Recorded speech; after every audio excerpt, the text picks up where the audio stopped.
Car bulletin में आप सभी का बहुत स्वागत है। आपके साथ मैं हूं दीपिका नेगी। दुर्ग में कांग्रेस का बूथ चलो अभियान और बूथ चलो अभियान में शामिल हुए सीएम बघेल। दुर्ग ग्रामीण विधानसभा में बूथ स्तरीय कार्यक्रम का आयोजन किया गया। डिप्टी सीएम टीएस सिंहदेव, गृह मंत्री ताम्रध्वज साहू भी मौजूद रहे। कार्यकर्ताओं से सीएम बघेल ने की मुलाकात। टीएस सिंहदेव को डिप्टी सीएम बनाए जाने पर बोले हैं सीएम बघेल, अच्छा है और छत्तीसगढ़ ने इतिहास गढ़ा है। मेरे विधानसभा पार्टी के कार्यक्रम में शामिल हुए हैं और मैंने सीएम हाउस में मिठाई खिलाकर शुभकामनाएं दी हैं। तो आज दुर्ग संभाग में 20 सीटों को साधने के लिए यहां पे बूथ चलो अभियान, कमजोर बूथ पर फोकस और सूबे की मुखिया पर यह खुद जिम्मेदारी है।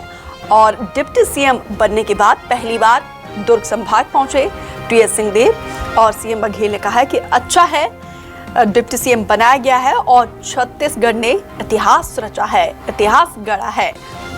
और गढ़बो नया छत्तीसगढ़ का नारा जो है वो कहीं ना कहीं साकार हो रहा है। कार्यकर्ता उत्साहित है। 2023 में कांग्रेस की सरकार बनेगी। एक बार फिर से सरकार बनाने का दावा यहाँ पे किया है।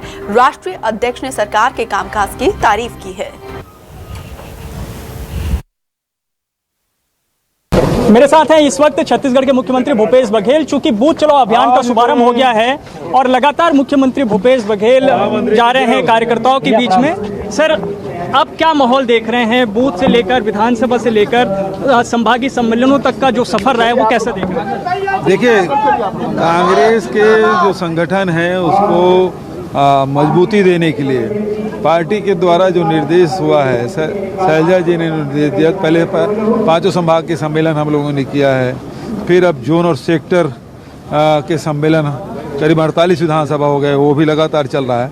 और उसके साथ साथ जिन विधानसभाओं में जो हमारे सेक्टर और बूथ के कार्यक्रम हो गए, सम्मेलन हो गए, वहाँ फिर बूथ चलो कार्यक्रम। और इसके बाद हमारे पीसीसी के द्वारा जो बूथ के जो हमारे कार्यकर्ता हैं उसका प्रत्येक विधानसभा वार कार्यक्रम तय किए जाएंगे, फिर वहाँ चलेंगे। छत्तीसगढ़ सरकार जब बनी है हम लोगों ने तो गढ़बो नवा छत्तीसगढ़ के नारा को ध्येय मान के हम लोगों ने काम किया और सभी वर्गों के लिए जो योजनाएं लागू किया उसका लाभ सभी वर्गों को मिल रहा है।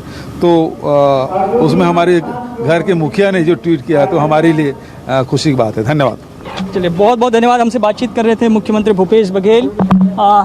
बूथ स्तरीय कार्यक्रम में पहुंचे हुए हैं।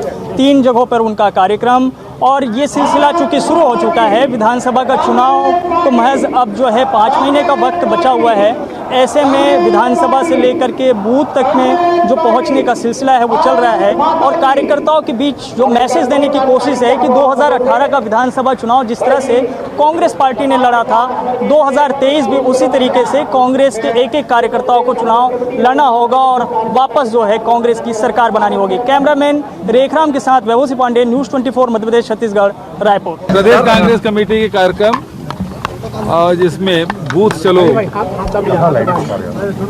करो, आईडी नीचे करो का कार्यक्रम है और इसके तहत अभी बस्तर संभाग हम लोगों ने पूरा किया। दुर्ग संभाग आज से शुरू हुआ है और आज मुझे दुर्ग ग्रामीण की जिम्मेदारी दी गई है। तो उतई जो कि मेरे विधानसभा से बिल्कुल लगा हुआ पड़ोस में, वहाँ से इसकी शुरुआत हो रही है। सभी बूथ के हमारे जो साथी हैं उनसे बात होगी। टीएस सिंहदेव जी को बधाई, शुभकामनाएं। हमारे वरिष्ठ साथी हैं और ये जो हाईकमान का निर्देश जो हुआ है इससे निश्चित रूप से मजबूती मिलेगी कांग्रेस को, सरकार को। और दूसरी तरफ कल खड़गे जी की अध्यक्षता में राहुल जी की उपस्थिति में जो बैठक हुई है जिसमें हमारे खड़गे जी ने, राहुल जी ने हम लोगों को टिप्स दिए हैं आगामी चुनाव के लिए को लेकर, उसमें हम सबको साथ में चलना है और बूथ को मजबूत करना, हमारी उपलब्धियों को जन जन तक पहुंचाना है। तो ये सब निर्देश उनके द्वारा दिए।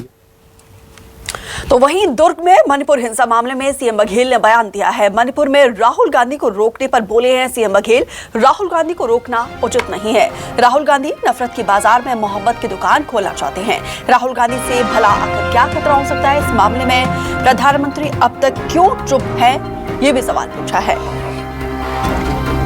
क्योंकि जिस तरीके से मणिपुर पिछले 2 महीने से हिंसा की आग में धधक रहा है और आज राहुल गांधी मणिपुर पहुंचे हैं। आपको बता दें कि मणिपुर में राहुल गांधी को रोका गया है। इसी को लेकर सीएम बघेल का ये बयान।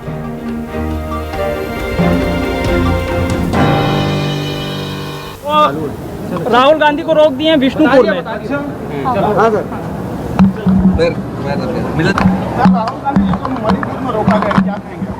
देखिए, मणिपुर वैसे 1 महीने 2 महीने से लगातार जल रहा है और वहाँ लगातार हत्याएं हो रही है, जान माल का नुकसान हो रहा है। लेकिन Bharatiya Janata party double engine की सरकार है वहाँ और लगातार इस प्रकार से उत्पात हो रहे हैं और थमने का नाम नहीं ले रहा है। ऐसे समय में जब लोग दुखी हैं, डरे हुए हैं और राहुल जी जब वहाँ जा रहे हैं तो उसके काफिले को रोका जाना ये तो उचित नहीं है। उनसे क्या खतरा हो सकता है? एक नागरिक के हैसियत से जा रहे हैं और एक नागरिक से, सामान्य नागरिक से क्यों उसको परेशानी होना चाहिए?